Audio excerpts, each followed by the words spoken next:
ಮೂರು ರಾಜ್ಯಗಳಿಂದ ಇಲ್ಲಿ ಆಗಮಿಸಿರ್ತಕ್ಕಂಥ ನನ್ನ ರೈತ ಮಿತ್ರಗಳಂತ ಕರ್ನಾಟಕ, ತೆಲಂಗಾಣ ಮತ್ತು ಆಂಧ್ರ ಪ್ರದೇಶದ ಎಲ್ಲ ರೈತ ಬಂಧುಗಳೇ, ಇದೊಂದು ಇಡೀ ದೇಶದಲ್ಲಿ, ದಕ್ಷಿಣ ಭಾರತದಲ್ಲಿ ಐತಿಹಾಸಿಕವಾದಂತಹ ಒಂದು ಕಾರ್ಯಕ್ರಮ.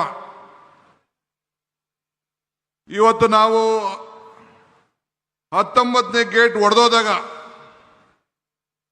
ಮಧ್ಯರಾತ್ರಿಯಲ್ಲಿ ನನ್ನ ಮಿತ್ರ ಮತ್ತು ನನ್ನ ಅಧಿಕಾರಿಗಳು ಫೋನ್ ಮಾಡಿದ್ರು, ಈ ಜಿಲ್ಲಾ ಮಂತ್ರಿಗಳು ತಂಗಡಿಯವರು, ಡ್ಯಾಮ್ ಶೇಕ್ ಆಗ್ತಾ ಇದೆ, ಇಂಥ ಪರಿಸ್ಥಿತಿಯಲ್ಲಿ ನಾವಿದ್ದೇವೆ ಅಂತೇಳಿ.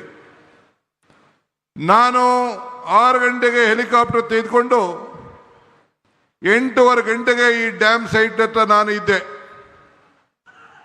ಬಂದು ನಿಂತು ನೋಡಿ ಏನು ಮಾಡಬೇಕು ಅಂತ ತೀರ್ಮಾನ ಮಾಡಿ, ಒಂದು ವಾರದಲ್ಲಿ ಇದ್ದಂಥ ನೀರಿನ ಸಂದರ್ಭವನ್ನೇ ತೀರ್ಮಾನವನ್ನು ಮಾಡಿ, ದಿಟ್ಟ ಪ್ರಯತ್ನವನ್ನು ಮಾಡಿ, ಕೇವಲ 10-15 ದಿನದಲ್ಲಿ 19ನೇ ಗೇಟನ್ನು ಬದಲಾಯಿಸಿ ಈ ಭಾಗದ ರೈತರನ್ನ, ಭತ್ತದ ಕಣಜನ್ನ ಉಳಿಸುವಂತ ಕೆಲಸವನ್ನು ಮಾಡಿ ನನಗೆ ಈ ಒಂದು ದೊಡ್ಡ ಸಾಧನೆ ಮಾಡಲಿಕ್ಕೆ ಅವಕಾಶ ಆಯಿತು.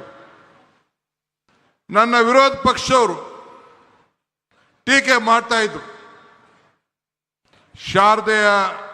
ಶಾರದಾ ದೇವಿ ಆಶೀರ್ವಾದ, ಉಡುಕರಾತ್ರಿ ನಮ್ಮ ಅಜ್ಜಯ್ಯನ ಪವಾಡ, ಹಂಪಿ ವಿರೂಪಾಕ್ಷನ ಕೃಪೆ, ರಾಘವೇಂದ್ರ ಸ್ವಾಮಿಯ ಶಕ್ತಿ, ಇವೆಲ್ಲ ಸೇರಿ ಇಂಥ ಒಂದು ಮಹತ್ವ ಕಾರ್ಯಕ್ರಮವನ್ನು ಮಾಡಲಿಕ್ಕೆ ನಿಮ್ಮೆಲ್ಲರ ಆಸೆ, ನಿಮ್ಮೆಲ್ಲರ ಬಯಕೆ.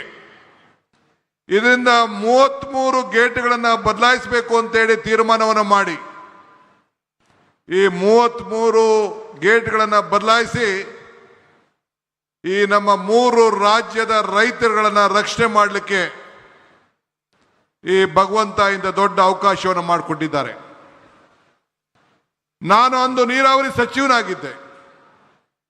ನನ್ನ ಶಾಸಕರು ಹೇಳ್ತಾ ಇದ್ರು, ನೀವೇ ಮುಖ್ಯಮಂತ್ರಿಗಳು, ಯಾಕೆ ನಮ್ಮ MP ಗಳನ್ನೆಲ್ಲ ನೀವು ಸ್ವಾಗತ ಮಾಡ್ತಾ ಇದ್ದೀರಿ ಅಂತ. ನಾನು ಅಂದು ನೀರಾವರಿ ಸಚಿವನಾಗಿದ್ದೆ, ಇವತ್ತು ಮುಖ್ಯಮಂತ್ರಿ ಆಗಿದ್ದೇನೆ. ಮುಖ್ಯಮಂತ್ರಿ ಆಗಿದ್ರು ಕೂಡ ನಿಮ್ಮ ಸೇವಕ, ನಿಮ್ಮ ರೈತ, ನಿಮ್ಮ ಬಂಧು ಅನ್ನೋದನ್ನು, ನನ್ನ ಜವಾಬ್ದಾರಿಯನ್ನು ಮರೀಲಿಕ್ಕೆ ನನಗೆ ಇಷ್ಟ ಇಲ್ಲ. ಇವತ್ತು ತುಂಗಭದ್ರಾ ಡ್ಯಾಮ್ ಅನ್ನು ನಾವೆಲ್ಲ ಕಾಪಾಡಿದ್ದೇವೆ. ಹಿರಿಯರು ಹೇಳ್ತಾರೆ, ಇತಿಹಾಸ ಮರ್ತವನು ಇತಿಹಾಸವನ್ನು ಸೃಷ್ಟಿ ಮಾಡಲಿಕ್ಕೆ ಸಾಧ್ಯ ಇಲ್ಲ ಅಂತ. Today sir, I am very proud. This is a historic moment of the history of water resources. Today, under the leadership of C.R. Patil ji, 3 chief ministers, one of the senior most leader of this country, Mr. Chandrababu Naidu, is here. He has shown his large heart to prevent all of us.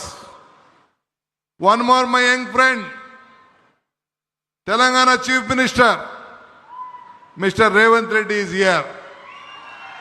So today, with the 3 chief ministers under your leadership, has created an history.